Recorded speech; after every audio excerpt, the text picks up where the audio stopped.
America की job interviews जो हैं वो इंडियन इंटरव्यू से कितने डिफरेंट होते हैं? क्या अमेरिका में रेफरेंस वर्क करता है? और जब मैं यूएस आई थी, जब मैंने इंटरव्यूज़ दिए थे, तो मुझे क्या क्या प्रॉब्लम्स आई थी वो भी इसमें सारा डिस्कस करें। क्या अमेरिका में जॉब इंटरव्यूज़ क्रैक करना इंडिया से ईजी है या टफ़ है? अमेरिका में जॉब सिलेक्शन प्रोसेस जो है वो कैसे रहता है?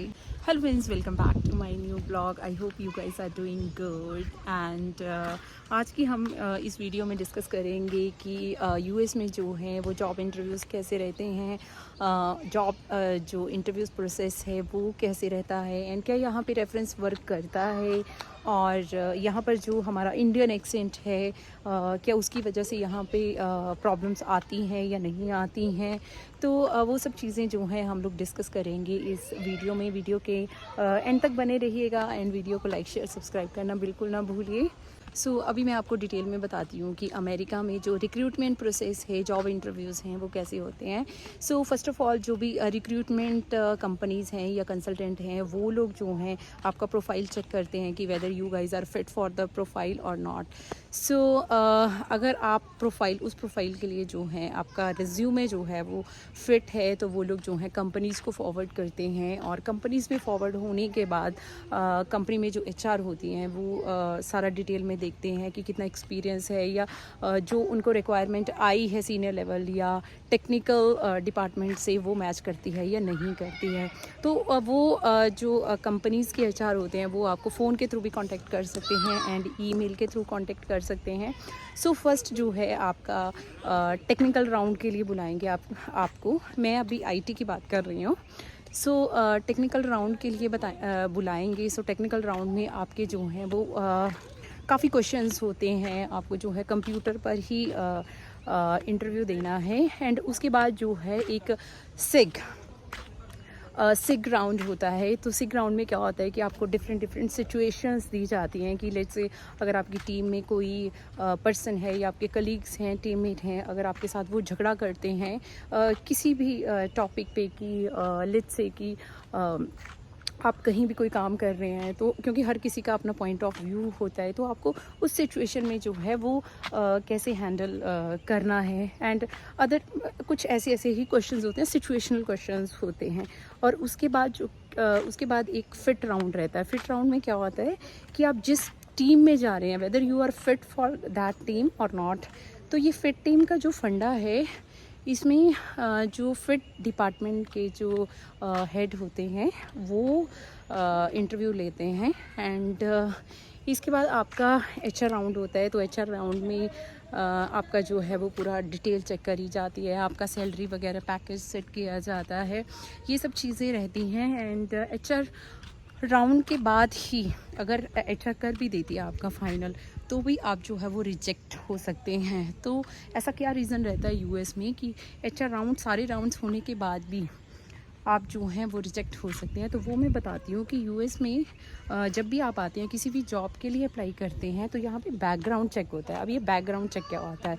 बैकग्राउंड चेक में क्या होता है कि आपका पूरा क्रिमिनल रिकॉर्ड चेक किया जाता है। उसमें आपका ब्लड वर्क रहता है कि आपको कंपनी का जिस भी मेडिकल कंपनीज़ के साथ टाई अप रहता है तो वो लोग आपको भेजते हैं कि आप अपना जो है ब्लड वर्क करवा के आइए कि कहीं ये पर्सन जिसको हम जो है अपनी कंपनी में लेके आ रहे हैं कहीं ये ड्रग्स तो नहीं लेता है। तो वो सब जो है वो टेस्ट होता है। फिर वो टेस्ट रिपोर्ट आपकी कंपनी में एचआर के पास जाती है। तो एंड आपका एक एसएसएन होता है यहाँ पे, that is social security number. तो social security number is same like PAN number की जैसे इंडिया में होता है कि अगर पैन डिटेल आपकी जो है सेंट्रलाइज्ड होती है, आप कहीं भी किसी भी बैंकिंग फाइनेंशियल इंस्टीट्यूशन में जो है वो किसी भी फर्म में जाते हैं तो पैन नंबर पर जो है आपका पूरी डिटेल्स आ जाती है। तो सेम लाइक दैट कि यूएस में एक एसएसएन नंबर होता है, सोशल सिक्योरिटी नंबर। तो वो जो है वो सेंट्रलाइज्ड रहता है। तो उस पर जो है वो सारी डिटेल आपकी देखी जा सकती है कि इस पर्सन का कोई क्रिमिनल बैकग्राउंड तो नहीं है, कि कहीं पे कोई ऐसा केस तो नहीं चल रहा। कहीं भी अगर आपका कुछ भी अगर देखने को मिल जाता है तो यू आर रिजेक्टेड। सो आपको जो है जॉब के लिए नहीं रखा जाता है। क्योंकि मैंने भी स्कूल्स में initially when I move to US तो मैंने सबसे पहले जो है जस्ट फॉर द एक्सपीरियंस कि यूएस में जो है वो एक्सपीरियंस लेने के लिए मैंने स्कूल्स में ट्राई करा था। I didn't know about this thing कि ऐसा कुछ बैकग्राउंड चेक भी होता है। तो उन्होंने मुझे ब्लड वर्क के लिए भेजा था एंड SSN पर जो है उन्होंने पूरी डिटेल्स चेक करी थी। सो इस तरीके से यहाँ पर जो है ये बैकग्राउंड चेक का प्रोसेस रहता है। और इसमें नेक्स्ट स्टेप है कि रेफरेंस, कि यूएस में जो है वो रेफरेंस वर्क करता है या नहीं करता है। सो यूएस में जो है रेफरेंस वर्क करता है, थोड़ा बहुत ज़्यादा नहीं। लेट्स से कि मेरी ही कंपनी में मेरी ऑर्गेनाइजेशन है और मेरी टीम में कोई जो है वैकेंसी निकलती है या कोई ओपनिंग आती है, तो I can discuss with my friends कि अगर किसी को जॉब की ज़रूरत है या मेरे नॉन में कोई है उस प्रोफाइल के लिए, उस पर्सन का प्रोफाइल जो है मैच करता है, so I can approach to that person और मैं एक रेफरेंस दे सकती हूँ अपने मैनेजर को या TL को या जो भी है कि ऐसे ऐसे करके कोई पर्सन है और उसको जॉब की ज़रूरत है और प्रोफाइल इज़ सेम। सो इस तरीके के रेफरेंस जो हैं वो मैं दे सकती हूँ, लेकिन वो रेफरेंस वर्क करेगा या नहीं करेगा, क्योंकि प्रोफाइल मैच होने के बाद भी बहुत सी चीज़ें होती हैं कि हर किसी का प्रोजेक्ट अलग होता है, हर किसी के जो हैं वो कंप्यूटर स्किल्स अलग होते हैं।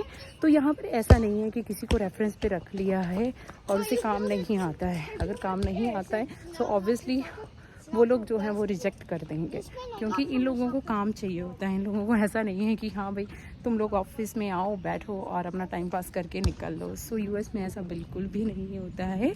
रेफरेंस मैटर करेगा कि हाँ आप किसी को रेफ़र कर सकते हो, बट आपको काम आना चाहिए। हाँ, अगर थोड़ा बहुत अगर आउट ऑफ 10 जो है, अगर आप 1 पॉइंट कहीं पे लैक करते हैं, so that is different thing कि एनीवे आप लोग सीखेंगे, लर्न करेंगे। कंपनी ऑब्वियसली ट्रेनिंग देती है तो धीरे धीरे आप लोग सीख जाएंगे। बट ऐसा नहीं है कि 10 आउट ऑफ आपको 2-3 आता है और आपको किसी ने रेफरेंस दिया है तो वो लोग आपको यहाँ पे रख लेंगे, ऐसा बिल्कुल भी नहीं है। कहीं पर थोड़ा बहुत चीज़ें नहीं आती हैं, that is fine, but in लोगों के लिए जो है वो नॉलेज होना बहुत ज़रूरी है। वो सब चीज़ें इनके लिए बहुत मैटर करती हैं। अब मैं नेक्स्ट पॉइंट पे बात करूँगी कि क्या सीरियसली जो इंडियन एक्सेंट है वो मैटर करता है यूएस में या नहीं करता है। सो दैट्स ट्रू, वो सब चीज़ें मैटर करती हैं यहाँ पे, क्योंकि जब हम लोग मूव करते हैं इंडिया से यूएस में, सो इंडियन एक्सेंट और American accent it's totally different. क्योंकि जिस तरीके से हम लोग हिंदी इतनी फ्लुएंसी से बोलते हैं, उससे भी ज़्यादा फ्लुएंसी से ये लोग इंग्लिश बोलते हैं and accent is totally different. तो इनिशियली जब हम लोग यूएस में आते हैं तो बहुत सी ऐसी चीज़ें होती हैं कि हमें समझ में ही नहीं आती हैं, तो उसमें 2-3 इयर्स लग जाते हैं इन लोगों को अंडरस्टैंड करने के लिए कि ये लोग क्या बोल रहे हैं। और समटाइम्स तो नंबर ऑफ़ ईयर्स लग जाते हैं इन लोगों को, क्योंकि जब भी ये लोग बात करते हैं तो हमें बहुत डीपली जो है पूरे फोकस के साथ इन लोगों को सुनना पड़ता है कि ये लोग क्या बोलते हैं। और कोई अगर शुरू में यूएस में आया है और आके ही इंटरव्यू देने हैं तो ऑब्वियसली चीज़ें जो हैं वो टफ़ होंगी। अब मैं आपके साथ अपना एक्सपीरियंस शेयर करती हूँ कि जब मैं आई थी यूएस में तो मैंने फ़र्स्ट इंटरव्यू जो दिया था वो था स्कूल में, एलिमेंट्री स्कूल था वो, and that was private school. और यहाँ पर जो है प्राइवेट स्कूल्स की रिक्वायरमेंट्स बहुत ज़्यादा रहती हैं, क्योंकि यहाँ पे प्राइवेट स्कूल्स बहुत एक्सपेंसिव होते हैं। कि जैसे इंडिया में अगर हम बात करें कि बहुत सी एक्सपेंसिव जहाँ पॉलिटिशियंस के बच्चे जाते हैं, तो वो स्कूल्स जो हैं उस तरीके से रहते हैं, वेरी हाईली एक्सपेंसिव स्कूल्स रहते हैं कि जहाँ पर मंथली जो फीस जाती है वो 2-2.5 लाख के अराउंड जाती है।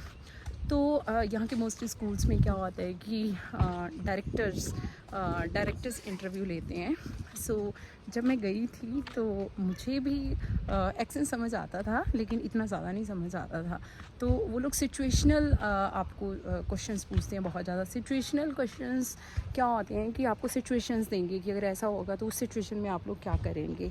अगर लेट्स से कि अगर बच्चा आप पे शाउट करता है या आपकी किसी कलीग से लड़ाई हो जाती है या किसी टॉपिक पे जो है आपके आर्ग्यूमेंट्स हो जाते हैं, तो उस सिचुएशन को आपको कैसे हैंडल करना है। तो उसमें टीचर्स ने जो डायरेक्टर्स हैं वो डिफरेंट सिचुएशंस देते हैं आपको, डिफरेंट टाइप ऑफ क्वेश्चंस वो लोग पूछते हैं, तो आपको इमीडिएटली जो है आंसर देना होता है। तो मुझे ये था कि मुझे ये वाला जो इंटरव्यू है वो क्रैक करना है, तो मुझे भी चीज़ें समझ में नहीं आई थी and I asked her 3-4 times I didn't get you और कम अगेन लाइक दैट। सो 2-3 बार पूछ के जो है मैंने फाइनली आंसर दिया था एंड मुझे ये था कि शायद मेरा नहीं होगा and after 2-3 days I got selected and they asked me to go for the drug test and but ये चीज़ ज़रूर है कि ये लोग रेकमेंड करते हैं कि ऑब्वियसली अगर आपका एक्सेंट सेम है तो आप बच्चों को अंडरस्टैंड कर पाएंगे। ऑब्वियसली परेशानियाँ तो आती हैं बट धीरे धीरे आप जितना जो है जितना फेसिंग करते हैं आप लोगों के साथ उतना ही आप जो हैं वो लर्न करते हैं। सो ये था आज का ब्लॉग एंड आज का ब्लॉग आपको कैसे लगा प्लीज़ कमेंट सेक्शन में ज़रूर बताएं। आपके जो भी क्वेश्चंस हैं do ask me in the comment section, I will try to answer and बाकी चैनल को सब्सक्राइब करना बिल्कुल ना भूलिए एंड नेक्स्ट ब्लॉग आएगा जल्दी एंड मिलते हैं नेक्स्ट ब्लॉग में। तब तक के लिए सी यू, बाय बाय।